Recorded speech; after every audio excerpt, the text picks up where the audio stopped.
Bonsoir mesdames, bonsoir messieurs. Nous avons voulu, pour les téléspectateurs du réseau français de Radio-Canada, confronter deux générations d'écrivains. Monsieur François Mauriac, de l'Académie française, prix Nobel de littérature, qui n'est pas besoin, je pense, de représenter aux Canadiens, et monsieur Michel Del Castillo. L'aîné a reconnu dans le cadet un de ceux de cette nouvelle génération qui, malgré toutes les différences, reste près de lui. Michel Del Castillo est certainement l'un des meilleurs des jeunes écrivains français d'origine étrangère. Il est en effet espagnol. Ce qui le distingue de la plupart de ses jeunes confrères, c'est qu'il a été déporté en Allemagne dès l'enfance. Cette expérience, si l'on peut dire, fait le sujet de son premier livre, Tanguy, qui est une histoire à peine romancée de sa vie. Il a ensuite publié 2 romans, La guitare et, plus récemment, Le colleur d'affiches. Ce qui, encore une fois, distingue ce dernier livre, c'est que Michel Del Castillo touche à tous les problèmes sociaux et politiques de l'époque. Nous assisterons donc à une discussion libre entre ces deux témoins qui regardent tous deux le monde actuel avec des yeux de chrétiens. Ce sera une revue d'ensemble, d'abord, de ce que M. Mauriac représente dans la littérature française, sa prise de position comme romancier dans des domaines qui semblaient de prime abord étrangers au roman. En un mot, des positions de M. Mauriac comme homme et comme catholique, avec sa projection dans son temps. Ce n'est pas par hasard, en effet, que M. Mauriac a obtenu le prix Nobel de littérature. Il a marqué son époque comme peu d'hommes depuis Pascal l'avaient fait. Oh, Pascal! J'ose dire que vous exagérez. Personne ne peut être comparé à Pascal. Mais vous nous l'avez révélé. Mais il est vrai en tout cas que si j'ai eu un maître, c'est bien lui. Et je peux dire dès le collège. Et je puis dire aussi que de très loin, je lui ressemble à cette fin de ma carrière, puisqu'après tout, on pourrait dire que certaines pages du bloc-notes sont à une distance infinie dans la ligne des provinciales. Qu'en pensez-vous, Michel? Eh bien, maître, moi je suis surtout étonné d'abord, et avec moi beaucoup de critiques, de cette cassure entre le romancier et l'écrivain politique ou le pamphlétiste. Et je voulais vous demander si vous croyez que la littérature doit être quelque chose de tout à fait différent, de tout à fait à part que des écrits politiques ou du pamphlet proprement dit. Voyez-vous, cela dépend du romancier.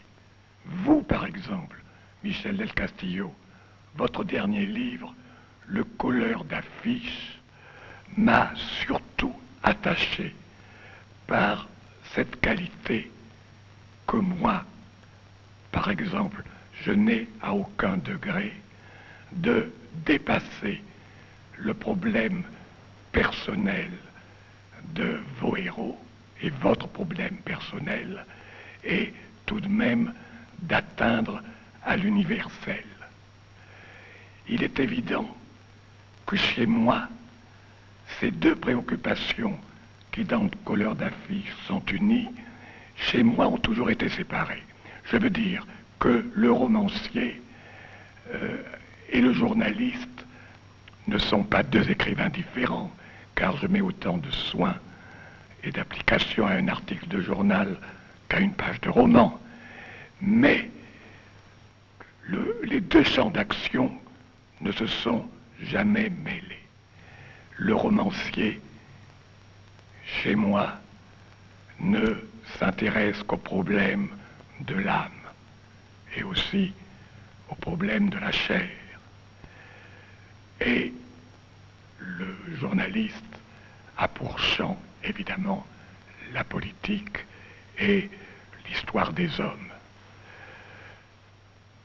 Je n'ai pas renoncé au roman, Mais je ne suis pas comme vous, Michel del Castillo, le romancier ou l'un des romanciers de cette génération. Pendant 20 ans de ma vie, on pouvait me louer, on pouvait me critiquer. J'étais le romancier d'une génération. Aujourd'hui, on peut me louer, on peut me critiquer comme romancier. Je ne suis plus en prise directe avec votre génération. Sauf, justement, lorsque je suis journaliste et que j'écris le bloc-notes. Et c'est pour cela que j'aime tellement ce métier. Pensez-vous, Monsieur Mauriac, qu'un romancier peut se faire pamphlétaire, en ce sens, intégrer le pamphlet dans son roman? Je suis persuadé qu'il le peut, et il y a des exemples. Mais pour moi, non. Vous comprenez, ce n'est pas dans ma ligne. Un homme comme Bernanos, par exemple, il y a certaines parties de son œuvre romanesque, je pense en particulier à l'Imposture, un de ses livres les moins connus, et qui est celui que je préfère. Eh bien, il y a des pages nettement de pamphlétaires. Et on en trouverait d'autres exemples, Léon Blois par exemple. Mais moi, non.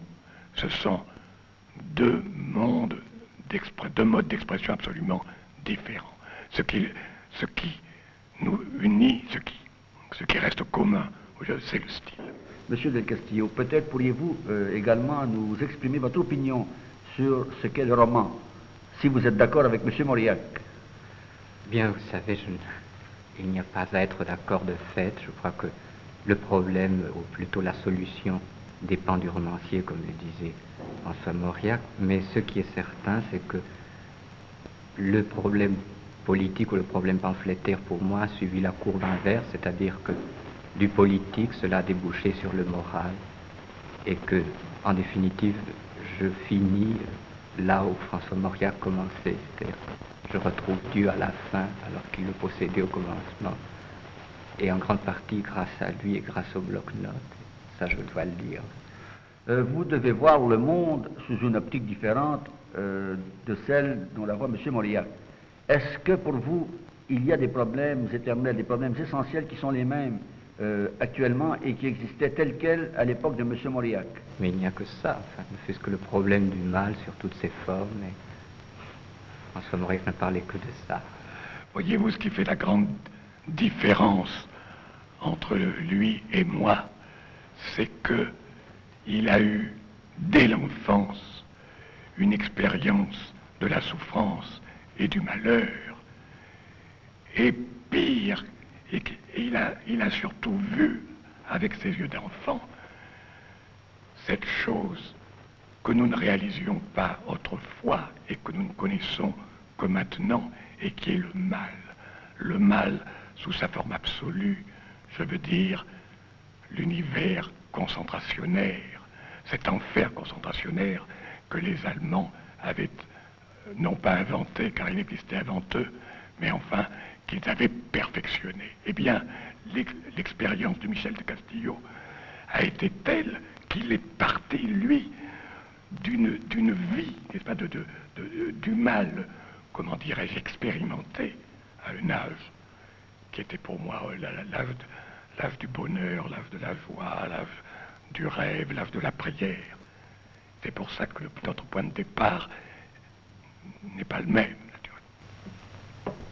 Écoutez, maître, tout dernièrement me disait en Espagne, un catholique fervent me disait, je ne veux pas entendre parler du catholicisme de M. Mauriac, qui n'a pas que des monstres épouvantables. Tous ces personnages sont affreux, ils sont tous méchants. Le catholicisme, c'est autre chose. Il n'y a jamais de saint.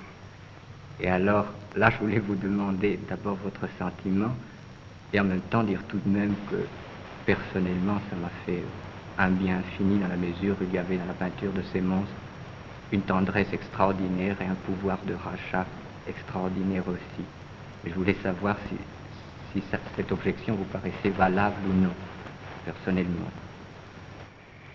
Eh bien, écoutez, très sincèrement, je ne la trouve pas valable.